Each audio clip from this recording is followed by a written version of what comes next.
All right, you guys. Maybe you want to slide over? So, Okay. hey, everybody. Yep, you can do that too. Hello, everybody. Hello. We don't own the rights of this music, but we sure enjoy listening to it. We do. Yes. What's going on, everybody that's joining in? There you go. Now you ended on time. Look at there. And so we got another minute before we're going to jump in on this conversation. And so, you know, we be multitasking, doing all kinds of stuff. But welcome to GodFidence every Monday, 5 p.m. Central Standard Time, 6 p.m. Eastern Standard Time. So what have you guys been up to? What's going on, Miss Norma and Valerie and everybody else out there that's watching? And we got people that have logged in for the first time. And so we're going to get started. Today, I'm going to say, babe, just kick things off. Okay. Today is my sorority, Delta. I'm going to take down the Fayette County part, but my sorority's Delta versary. Okay. And what that means is that it's been 30 years that I've been a Delta. 30 years. Theta. 30 years. I pledged spring 96 Fort Worth Alumni Chapter in Fort Worth, Texas. And I am officially 30 years into the sorority, sisterhood. Wow, doesn't seem like that long. No, it doesn't. But 30 years. And then today is our little Austin, our, I guess my grandson, even though I'm not old enough, nephew, grandson, my niece, her son, which I guess I consider myself her mom. My sister passed away years ago, so I would consider myself mom on her behalf. And so it's little Austin, not my big Austin's birthday, but little Austin's birthday. Hey, everybody. Look, I want to give a shout out to Valerie and Sandra, Norma, and Yvonne, and Sandra there, Valerie. Look, I mean, they on every week. They come on first, and we appreciate that. Yeah. And look, babe, I don't know if you noticed it, but everybody look at your monitor. You guys see it says episode 80.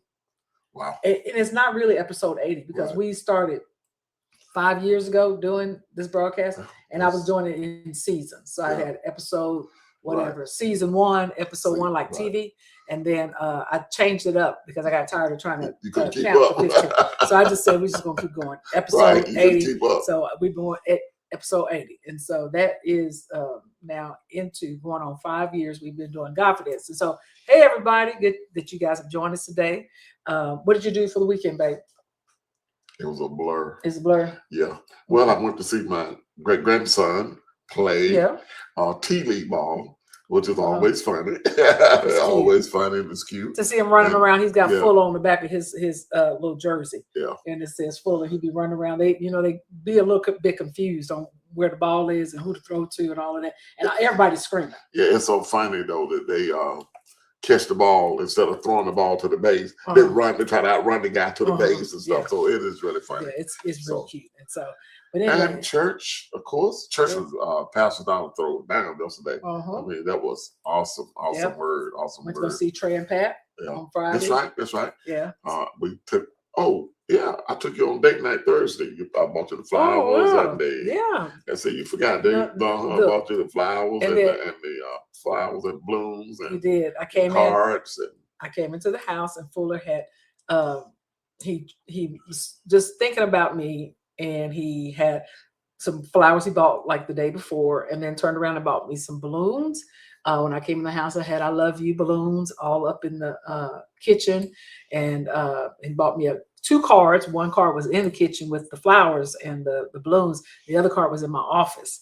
And so, but that was really special. Thank you, babe. Thank you for that. And went Friday to see my brother and my sister-in-law, Pat, and we just had a good fellowship with them. We got some food there. Trey went out and brought some food in, and we just had a good fellowship time. And Saturday morning at the ballpark. Sunday church, and here we are again. And so we are Thursday night dinner. I took you Thursday night dinner. Yeah, you date night. Yeah.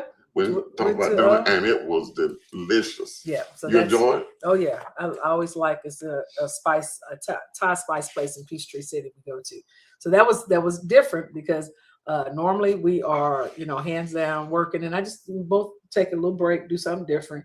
And so let's see. Then Saturday I took my computer, and I'm gonna call them out. Best Buy. Yeah. And y'all can see we're in a different location in the office. Normally I'm on the middle, so we're in the middle side of the office. We're on a different side. I had to bring another computer for us to start using because Best Buy took it in for slow performance. And then all of a sudden, when I picked it up, they said they couldn't get into the computer. And I know why, because in transporting it, something happened where the monitor is not allowing them to log in. But in any event, I came and picked it up. My nice, beautiful monitor had a crack up on the very top of the monitor, cracks all on the side. And I was like, hold on. And so I'm so thankful, babe. This is my plug for what I do for Legal Shield. I'm so glad I have a law firm on retainer that I can call and get help and write a letter on my behalf to get money back or credit towards, because I know I got an old computer. I can't ask them to replace the whole computer. And I'm not going to be one of those people that's just anal about, well, you messed up my computer and I'm trying to Jew you in and get a brand new computer. My computer is 8 years old. Just give me credit for the value, the market value. Yeah. But anyway, babe, we got to get started. Yeah. So we're already 5 minutes after. Hey, everybody. Good to see you guys again. We're going to get started. I see Lorenzo Wright. Right, always. And then we got Mackenzie. Come on. And Parker. Yep. And then row your boat, Johnson. Johnson. So, my girl. And then there's a whole bunch of people on YouTube. So we forget that we got an audience that's also on YouTube that we don't get a chance to chat with. But look, hey, Debbie Brown as well. So we are going to start again with a part 2 of what we started last week, which our guest is Nick and Fran. Yes. Scaglione. And this is a discussion that we've never had before on interracial dating, interracial marriages. And they have graced us and decided to come back again for the rest of this month to finish the conversation. But and I'm going to pop them on into this conversation. Hey, y'all. Hey. Hello. What's up? What's up? What's up? Good to see you. Hey, Bishop Fuller, I'm gonna do this just for you. All right, that's good. You know what that is? We in A-Town. That's all right. Hey, but you know who rule now. You know who rules. So yeah. I don't take it personally. Yeah, and so because they gator meat. Gator bait, right? Gator bait. I hear that all the time from Minister Arnold. Right. Oh, Kurt is man. He called me every Saturday. When the game's on, we be talking all the time. So I understand. Yes.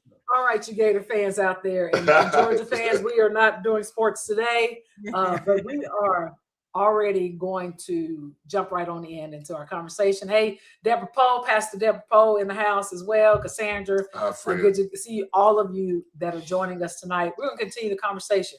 Interracial marriages, interracial dating, those that have never thought about dating outside of your race. Nick has said to us, Pastor Nick has said last week, if you have questions and you can't ask them out loud, but ask your questions, put them in the chat and we'll answer them. He'll answer them. They'll answer them. Right. And so there's some things that people have probably wondered and won't ask. Right. So tonight we're going to start again on our conversation. What do you want to say, babe? No, I was just just ask a question. Okay. Doing your dating, just since you've been married. I know back in the early 80s, I was a clothing buyer for a major department store in Chicago, Illinois. And I find myself going to New York, even though it's supposed to be different from the South. Mm-hmm. I find myself in some uncomfortable situation because of my race. Because of y'all marriage, have y'all been in some uncomfortable situations? That's good. I think the most uncomfortable situations was we were dating, school, all of that. We heard about that. I had a neighbor that didn't speak to me, but for the most part, Nick is pretty confrontational. Yeah, I'm kind of like the wrong person to ask this question to, Bishop. I love uncomfortable. I feel right at home when it's uncomfortable. That's good. Yeah, You 'cause live for it. I like to make them feel uncomfortable back. I will say this to you. This is what I will say. And this is amazing. And I tell people this. We've been married for 42 years. We dated for 2 years. No, We've been married 42 and we dated for 2 or 3. 3. Okay. 3, excuse me. Almost- We've been married for almost 3. 42 years. We dated for 3 years. You're gonna call me a liar for a year? Yeah. Anyway, We have some disagreements. What is happening? I can tell y'all in all those years, we've never had a confrontation. Ever. We've never even had a side eye. You know what? There was one in Canada. Remember when we tried to cross? Well, that's over? that's because of the Trump thing. Oh, yeah. Yeah, I they don't know. just were mad at Americans I at was the getting a time. little It was uncomfortable. yeah. I said, baby, be quiet before they put you in jail. Right. We're not even. Yeah, she thought it was because of that, but it wasn't. It was back when Trump first started all that stuff, and man, they were treating all of them. If you They were was treating American, us they bad. they were treating you a little Got us out different. our cars and everything. Yeah, It but didn't have nothing to do with you. It had nothing to do with y'all color. It had to do with no, I don't. At least I I don't don't think so. I'm But not sure. but I will say, and the reason Fran's never been, except that time with me in Canada. I've done a lot of work in Canada. Canada's very diverse. But I will say that we've never had somebody walk up on us, say something to us. It just never had. Now, the only time I ever even experienced it was the first time I went to Eufaula, Alabama with her father, and him telling me I had to sleep on a different side of the hotel. I'm like, what do you mean, Big John? But yeah, you just can't come over here. I said, I can go anywhere I want. I don't care what they say. And that was the first time ever. Yeah, And then also with her brother, I walked into McDonald's with her brother, and everybody stopped eating and kind of looked at us. And I looked right back. Right. When he was young, yeah, didn't know. Right. But I don't know if they were looking at us because he was huge. He was an NFL football player, so they may have just been looking at him because of that. But we've never experienced that. The time we got pulled over in Georgia too by the cop. Yeah, we did get pulled over at Georgia one time. And Big homeboy, he had his hand on his gun. He's sliding down the car. I'm like, hey, brother, it's all good, man. Just relax. That was nerve-wracking. So yeah, So you but got pulled nothing. over for what reason? I was speeding. Oh, speeding. okay. Yeah. But no, I don't think we've ever. Yeah, I don't think we've ever. And y'all can ask, on the slide, y'all can ask Pastor Deborah about that in the background one day. She's traveled the world with us. I think it'd be interesting to hear her take on that. Has she ever felt any kind of uncomfortable? I think she would probably say the same thing. Y'all can ask her though. One day when y'all are alone, I mean. You can bring her on into the meeting. You're right. Look, we can do a whole lot of things. So what are some things? I got a list of questions. I don't know if I'm going to go in that direction, pastors. And so you said last week that people could ask you anything. What do you think people really want to know about interracial marriages? Well, I would say many years ago, they wouldn't want to ask you about sexual things, hygiene, because it used to be white people smell different than black people and black people smell. I mean, there used to be all kind of crazy stuff, right? We have a situation, we're mentoring somebody right now that their daughter is looking into an interracial. I got to be careful with this, but their daughter's looking into an interracial marriage, and they as parents are struggling with it.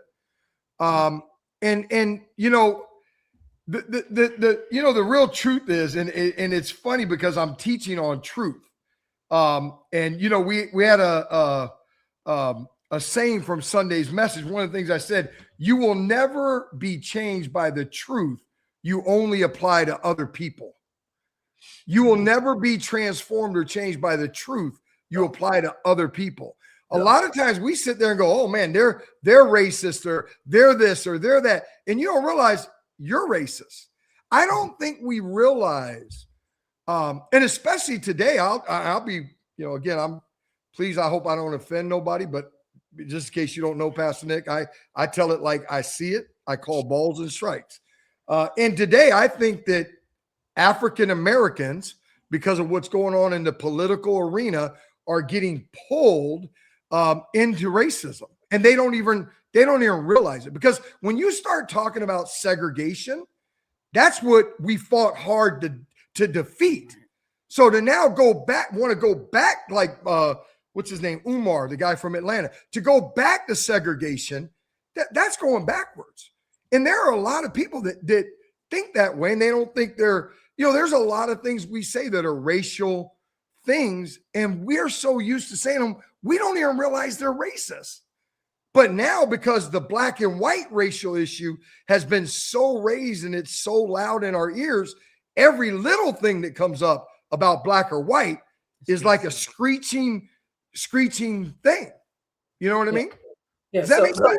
Yeah. So are you saying 42 years in your marriage, you guys have only can count on one hand an uncomfortable situation that you've experienced from other people? I have never been uncomfortable. That's why I acquiesced to Other her. people. To her. I have Yeah. never been, honestly, God is never been uncomfortable. I spent the most of my early days, I guess the first, before he came back to God and got into the things of God, I was uncomfortable all the time. Yeah. And it's back to culture. I was raised to be quiet, conservative. Actually was pretty shy. He was confrontational, loud, Italian. And most of the time, everywhere we went, I was uncomfortable. The Bucks lost all the time. And you would not believe the confrontation or the arguments he got into with strangers over the Bucks. And I look up and say, babe, they stink. Why are you arguing? That's my team. That's my team. I mean, whatever. He didn't care. He's a perfect stranger. He's going to tell you how he feels. And I just always felt like he like an old refrigerator. Couldn't keep nothing, just no filter. And I wasn't raised like that. So Right. I was always uncomfortable, to be honest. Most of the time with Nick, just uncomfortable. And I'm either patting him on the leg or afterwards, I'm like, what was that about? Why? Right. But he was just had a bravado, just Italian all the way through.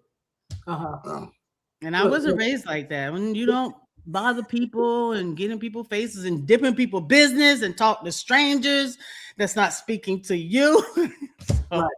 Yeah. But that's great that you all not have experienced that, because I've experienced it in the church.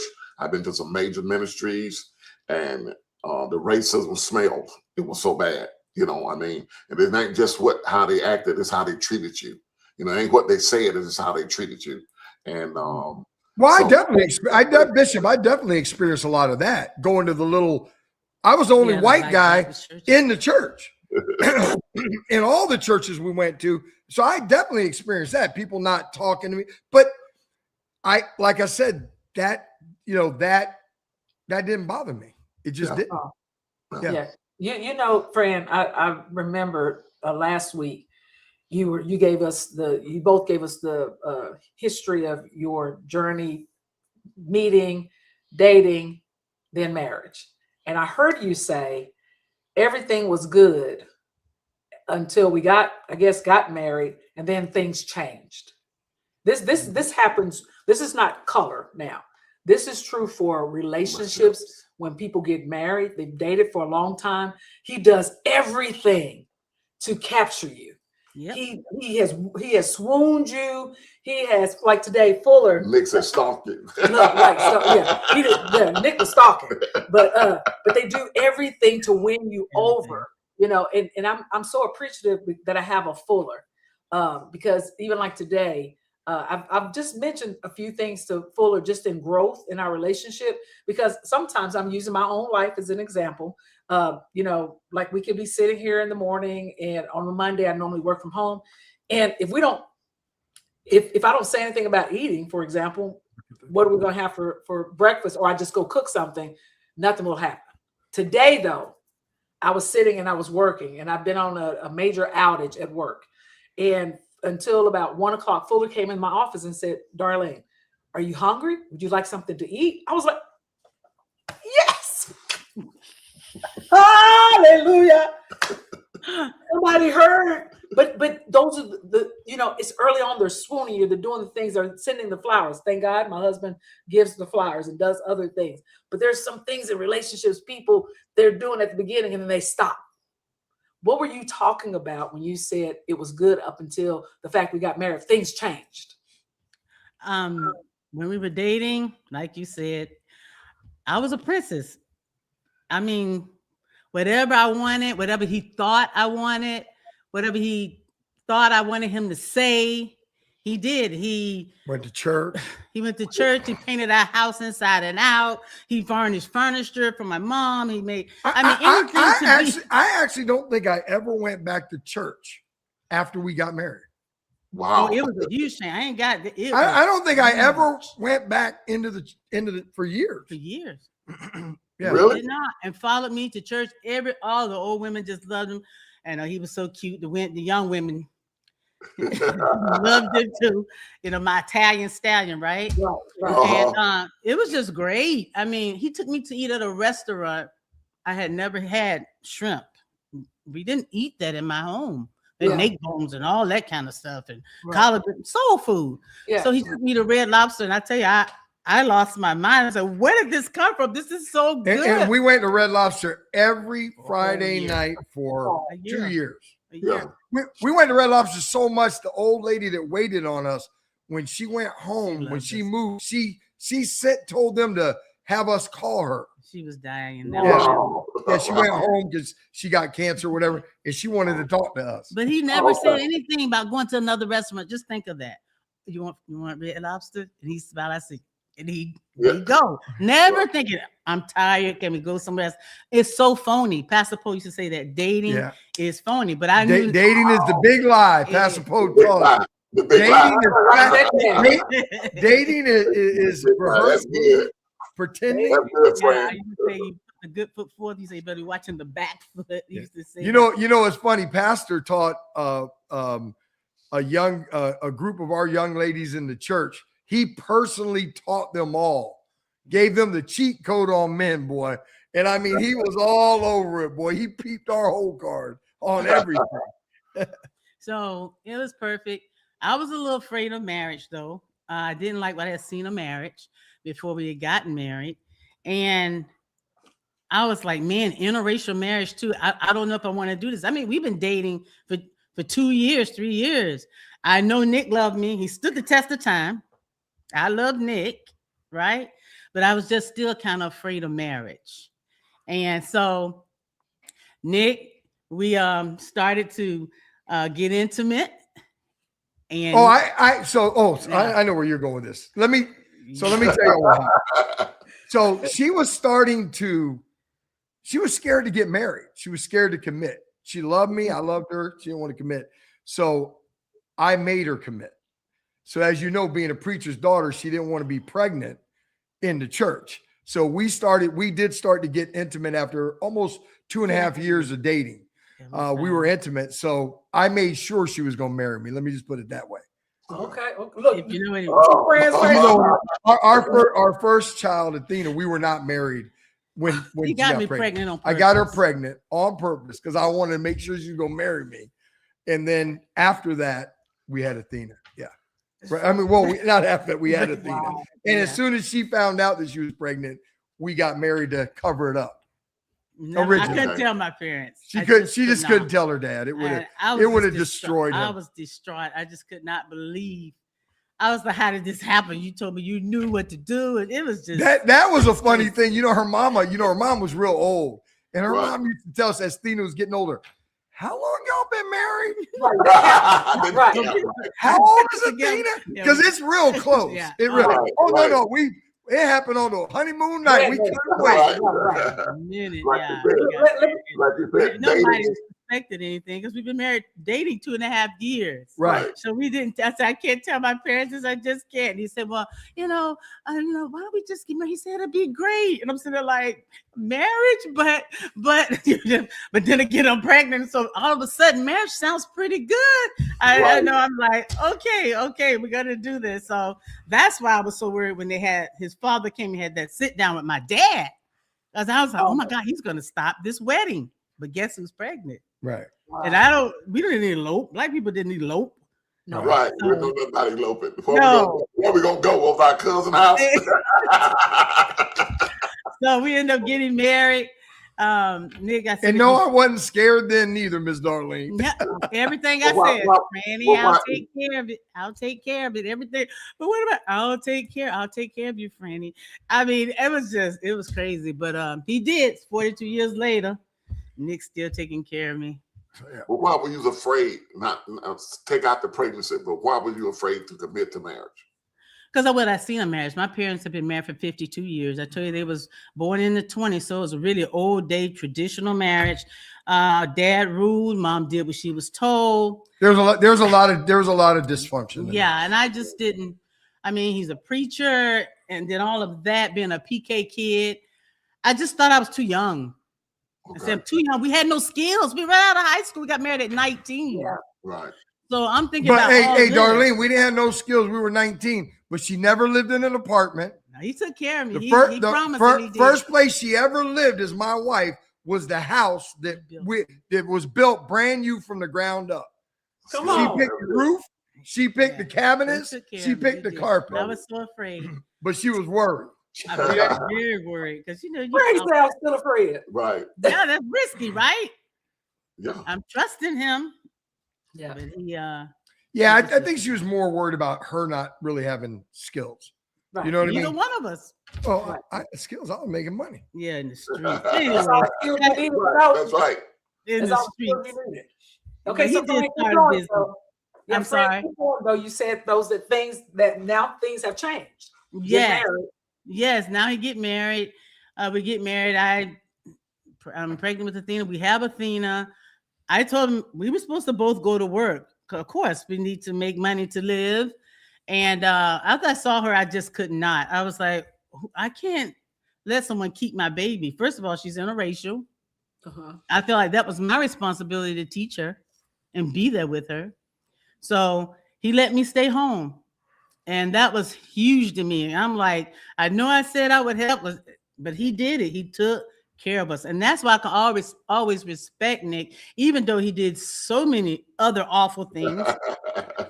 He started staying out Oh, 2 and 3 days at a time. 2 or 3 days at a time. Look, nigga, nigga's look, shaking his look, head. You look, see him hey, shaking his Hey, head. Nick, I have no comment. Why? Well, hey, Bishop. Well, I will tell you this. In 42 years, I've never cheated on my wife.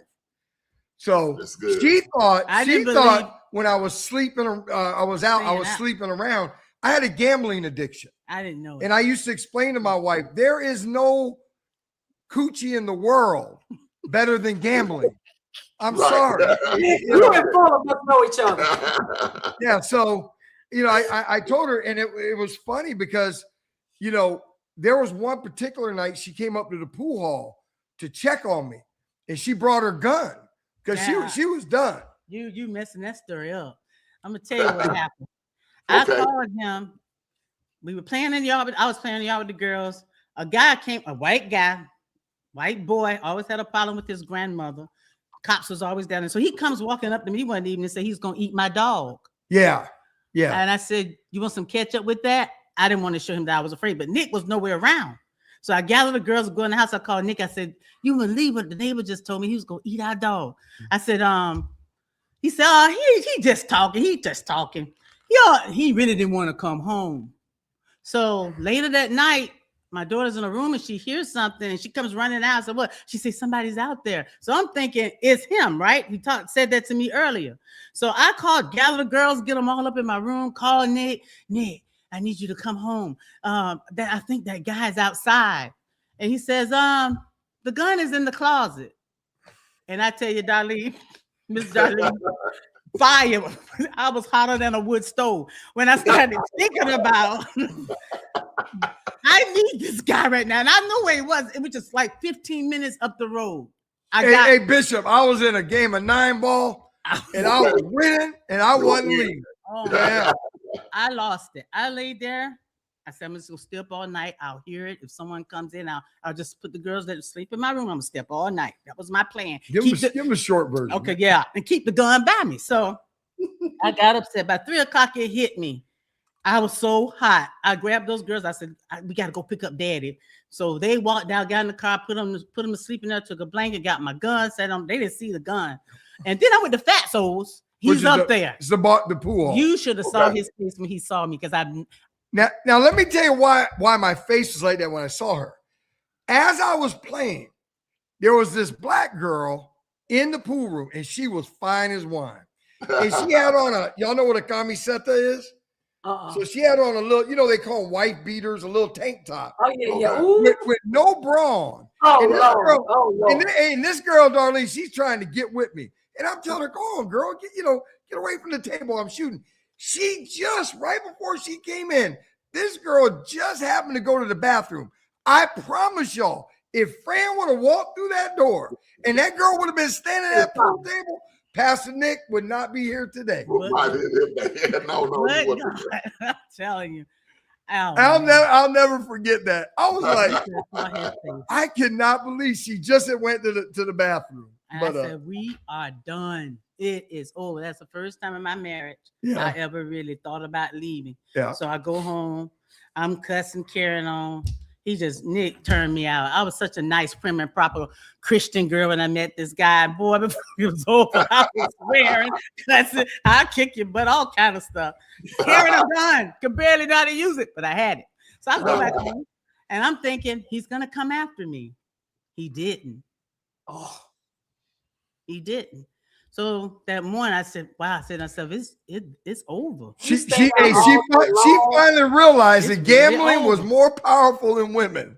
I think it hit her. It is over. This is over. And I went to see my dad.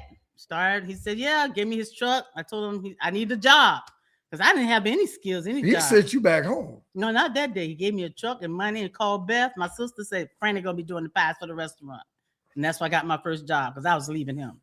Oh, you started way back then planning. Oh, yeah. They were scheming. He did a about face when he come in and saw, what's all this stuff? I said, yes, wise for my new business. Yes, she did. She started a pie business. Sally B sweet potato pies. Very successful.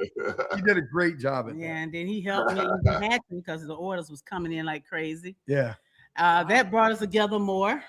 Yeah. This could go on forever. You better ask more questions, because it's 40 So can we? It is 6:30. It takes us so much time, you guys, to get through all of our questions, and they out there laughing at y'all. First of all, yeah, that's all I'm getting. I'm getting no Pastor Nick didn't say coochie. Yeah, and they just laughing. So they laughed at the hotter than a wooden stove. I mean, you and Fuller, y'all come from the same crop. Y'all got more people. I'm sorry, Bishop. No. Hey man, you good. Y'all in good company. But I disagree with you though. I ain't find nothing better than that coochie. I'm with you now, Bishop. I'm with you now. When I used to be a druggie. I came up as a hippie, as a black hippie, and so other guys they would do drugs and they didn't want none. I always had me a chick with me. I always had 1 or 2 chicks with me all the time, because ain't no drug better than that coochie. Ain't none. Oh my God! Look at you guys. I'm getting Bishop in trouble. I'm a bad influence on Bishop. No. Easy bad influence on me. Lord. Darlene always said, I can't believe you said that.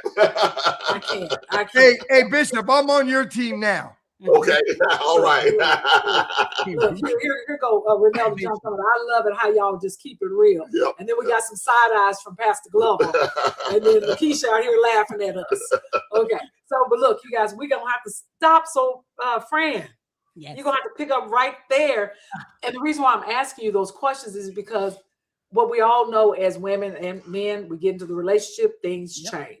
Yep. And I really would love for Deborah Poe to join us and pick up on where Pastor Poe had talked about, which is dating is a lie.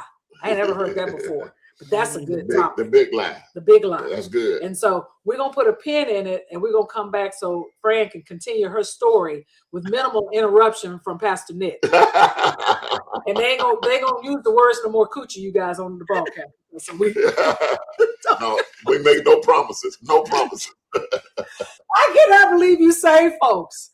Only to keep it Live from real. A-Town. Live from A-Town. All right, you guys. Y'all look, we're gonna hang out in the background and finish talking with our Pastor Nick and Pastor Fran, and we're gonna see you guys next week on GodFidence. Now, remember, we got another episode, part 3 of this conversation with on interracial dating. I think we just talking about dating now. Right, yeah. Yeah, It's basically the same. it's all the same. Right. Yeah. So, but look, you guys, love and kindness is always seasoned, as you Always see. in The season. coffee mug that's on the screen here. But look, you guys, y'all can join in next week on GodFidence. This is how we do it. Okay, we didn't ask you guys last week to do this, but y'all already dancing, so you know we dance it out. Come on, Fran. PK girl know how to dance. She don't look. No fool. And look, Fran got on some Don't shorts in the fool. background. We know Fran know how to do it. So, but then we got to kiss it out.